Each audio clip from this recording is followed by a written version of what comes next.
Préserver l'environnement est une priorité dans la construction du canal Seine-Nord-Europe. Dès sa conception et tout au long du projet, le canal est pensé comme un canal vivant, c'est-à-dire comme un lieu de vie et d'accueil de multiples espèces animales et végétales. Des mesures définies et suivies avec des experts permettent de limiter son impact sur la biodiversité. On parle de séquence ERC, 3 lettres pour éviter, réduire, compenser. Première étape, éviter. Préserver les espaces naturels à l'étape même de la conception du canal. Comment?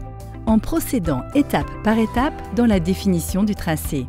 Après avoir défini 3 zones de passage potentielles du canal, 21 options ont été étudiées. Suite à la sélection du fuseau préférentiel, les études et la concertation ont permis de parvenir progressivement au tracé le plus adapté, évitant notamment les sites à fort enjeux environnementaux.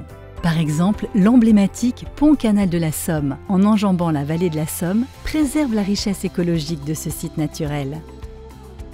Deuxième étape, réduire. Diminuer l'empreinte écologique du canal en agissant avant, pendant et après les travaux. Durant la phase de conception du projet, des inventaires ont été réalisés afin d'établir des états des lieux de la faune et de la flore. Les inventaires d'arbres gîtes et d'espèces exotiques envahissantes sont quant à eux mis à jour juste avant le démarrage de certaines phases de travaux.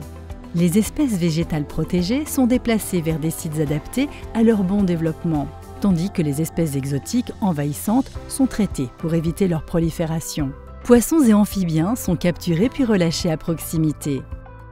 Les déboisements, limités au strict nécessaire, se font sous le contrôle d'écologues, en dehors des périodes de reproduction. En amont, des habitats de substitution sont installés à proximité. De nombreux aménagements, préservant les corridors écologiques existants et facilitant la traversée du canal par les animaux, sont aussi intégrés à la construction du canal, dont 3 plages de remontée en pente douce, des passages sous le canal et des sorties d'eau. D'autres aménagements favoriseront l'accroissement de la biodiversité aquatique, dont 25 km de berges lagunées et 17 hectares d'annexes hydrauliques. Troisième et dernière étape, compenser.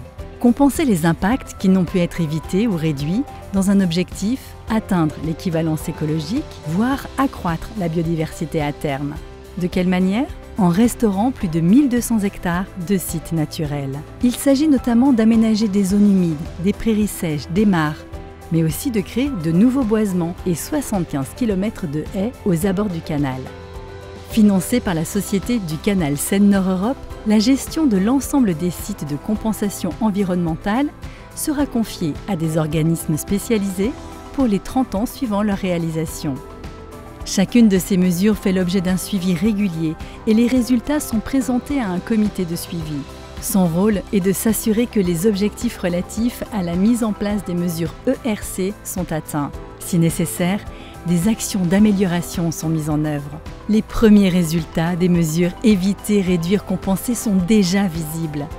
Dans la moyenne vallée de l'Oise, des véroniques à écussons, espèces protégées, développent de jeunes plants dans leur nouvel habitat.